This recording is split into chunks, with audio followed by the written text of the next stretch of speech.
وہ رات کے 3 بجے حویلی کے اندر داخل ہوا تھا۔ اپنی گاڑی کی چابیوں کو ٹیبل پر رکھتا وہ تیزی سے اپنے کمرے کی طرف جانے لگا، مگر کچن میں کسی کی آہٹ سن کر اس کے قدم زمین میں جکڑے۔ وہ کچن کے اندر داخل ہوتا اپنی جگہ پر ساکت رہ گیا، کیونکہ زمین پر بیٹھی بھوسی ٹکڑا کھاتی لڑکی اور کوئی نہیں اس کی بیوی تھی۔ وہ قدم قدم چلتا رملا کے برابر جا کر بیٹھا۔ خدا کے واسطے چاچی کو مت بتائیے گا میں نے یہ کھایا ہے، وہ جلدی جلدی اس کو کہتی دوبارہ سے اس سوکھے ٹکڑے کو کھانے لگی، جبکہ اس کی یہ حالت دیکھ حسین کا دل مٹھی میں آیا تھا۔ وہ اس کے سامنے سے تمام بھوسی ٹکڑا ہٹاتا اس کے آگے اچھا کھانا رکھنے لگا۔ آج سے تم بھوسی ٹکڑا نہیں کھاؤ گی، اتنا اچھا کھانا اپنے سامنے دیکھ رملا پاگل ہوتی جلدی جلدی کھانا کھانے لگی، جبکہ اس کا یہ حال دیکھتے حسین تہیا کر چکا تھا کہ وہ اب اپنے گھر والوں کو نہیں چھوڑے گا۔ مجھے کسی اور سے نکاح نہیں کرنا، اگر میں شادی کروں گا تو صرف رملا سے۔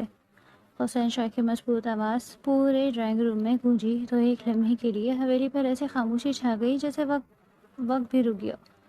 سب کی نظریں اسی پر جم گئی تھی۔ جاوید شاہ نے ہاتھ میں پکڑا چائے کا کپ میز پر اس زور سے رکھا کہ اس کی آواز پورے کمرے میں پھیل گئی، جبکہ زرینہ بیگم کی آنکھوں میں غصہ صاف نظر آ رہا تھا۔ چند لمحے پہلے تک جہاں سب لوگ شام کی چائے پر معمول کی باتیں کر رہے تھے، وہاں ماحول مکمل بدل چکا تھا۔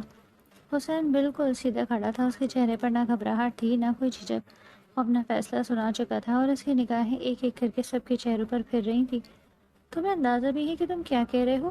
جاوید شاہ نے سخت لہجے میں پوچھا تو حسین نے بغیر نظریں جھکائے جواب دیا، جی بابا، مجھے اچھی طرح معلوم ہے، میں نے سوچ سمجھ کر فیصلہ کیا ہے۔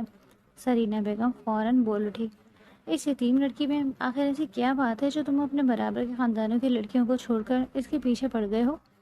حسین کے چہرے کے تاثرات ذرا بھی نہ بدلے۔ وہ اس گھر کی بیٹی ہے اور میرے مرحوم چچا کی امانت بھی، میرے لیے یہی کافی ہے۔ یہ سب باتیں دروازے کے باہر کھڑی رملا کے کانوں میں بھی پڑ رہی تھی۔ وہ اصل میں چائے کے خالی برتن اٹھانے آئی تھی، مگر جیسے ہی اس نے اپنا نام سنا اس کے قدم وہیں رک گئے۔ اس کے ہاتھ میں پکڑی ٹرے ہلکے ہلکے کانپنے لگی۔ اسے یقین ہی نہیں آ رہا تھا کہ حسین شاہ سب کے سامنے اس کا نام لے کر نکاح کی بات کر رہا تھا۔ اس کا دل زور زور سے دھڑکنے لگا۔ وہ جانتی تھی کہ زرینہ بیگم پہلے ہی اسے پسند نہیں کرتی اور اب یہ بات پورے گھر میں ایک نئی آگ لگا دے گی۔ اندر زرینہ بیگم کی آواز مزید بلند ہو گئی، میں اپنی زندگی میں یہ نکاح نہیں ہونے دوں گی۔ حسین نے پہلی بار قدرے سخت لہجے میں کہا، امی، یہ صرف آپ کی مرضی کا معاملہ نہیں ہے، یہ میری زندگی بھی ہے۔ جاوید شاہ غصے سے کھڑے ہو گئے، جب تک میں زندہ ہوں یہ فیصلہ نہیں ہوگا۔ اسی لمحے کمرے کے ایک کونے میں بیٹھے حاجی عبدالرحمن شاہ نے اپنی لاٹھی زمین پر ٹکائی۔ ان کی صرف ایک آواز نے سب کو خاموش کر دیا، فیصلہ غصے میں نہیں کیا جاتا، پہلے سب میری بات سنیں۔ رملا نے محسوس کیا کہ اگر وہ ایک لمحہ بھی مزید یہاں کھڑی رہی تو شاید کوئی اور اسے دیکھ لے گا۔ وہ خاموشی سے پلٹی اور تیز قدموں سے راہداری پار کرتی ہوئی پچھلے صحن میں آ گئی۔ شام کی ٹھنڈی ہوا چل رہی تھی، مگر اس کے ماتھے پر پسینہ آ گیا۔ وہ آم کے درخت کے نیچے کھڑی خود کو سنبھالنے کی کوشش کرنے لگی، اس کی آنکھوں میں نمی آئی۔ یہ سب کیوں کر رہے ہیں آپ؟ اس نے بے اختیار خود سے سرگوشی کی۔ آپ کو میرے لیے اپنے گھر والوں سے لڑنے کی کیا ضرورت؟ کچھ دیر بعد وہ ہمت کر کے واپس اندر جانے لگی، مگر ابھی وہ راہداری میں پہنچی ہی تھی، پھر سے آوازیں آنے لگی، میں آخری بار کہہ رہی ہوں یہ نکاح نہیں ہوگا۔ زرینہ بیگم نے غصے سے میز پر ہاتھ مارا تو وہاں بیٹھے سب لوگ خاموش ہو گئے۔ حسین نے ایک لمحہ ماں کی طرف دیکھا، پھر نہایت پرسکون لہجے میں بولا، اگر آپ مجھے کاروبار سے الگ کرنا چاہتی ہیں کر دیجیے، اگر جائیداد سے محروم کرنا چاہتی ہیں کر دیجیے، لیکن رملا سے نکاح کرنے کے فیصلے سے میں پیچھے نہیں ہٹوں گا۔ اس کی بات سن کر اس کے والد نے گہری سانس لی۔ حسین، تم ضد کر رہے ہو، ایک طرف ہماری عزت ہے، دوسری طرف ایک ایسی لڑکی جس کا نہ کوئی سہارا ہے نہ کوئی خاندان، لوگ کیا کہیں گے کہ ہم نے اپنے بیٹے کی شادی ایک یتیم لڑکی سے کر دی؟ حسین نے نظر جھکا کر ہلکی سی مسکراہٹ کے ساتھ جواب دیا، لوگ 2 دن بعد کریں گے ابا جان، لیکن اگر میں خاموش رہا تو ساری زندگی اپنے ضمیر کو جواب نہیں دے سکوں گا۔ اس کی بات ختم ہوتے ہی زرینہ بیگم کرسی پیچھے دھکیلتی اٹھ کھڑی ہوئی اور غصے سے کمرے سے نکل گئی۔ ادھر گھر کے پچھلے حصے میں رملا صحن دھو رہی تھی۔ وہ ٹینشن سے بچنے کے لیے کام کرنے لگی۔ ٹھنڈا پانی اس کے ہاتھوں پر گر رہا تھا اور سردی سے اس کی انگلیاں سرخ ہو چکی تھیں۔ وہ خاموشی سے کام کر رہی تھی کہ اتنے میں اس کی چچی زرینہ وہاں آ پہنچی۔ ابھی تک یہی کام ہو رہا ہے تم سے؟ اندر کے برتن بھی دھونے سے، کپڑے بھی استری کرنے ہیں اور اوپر والے کمروں کی صفائی بھی باقی ہے۔ رملا نے فوراً سر ہلایا، جی چچی، ابھی کرتی ہوں۔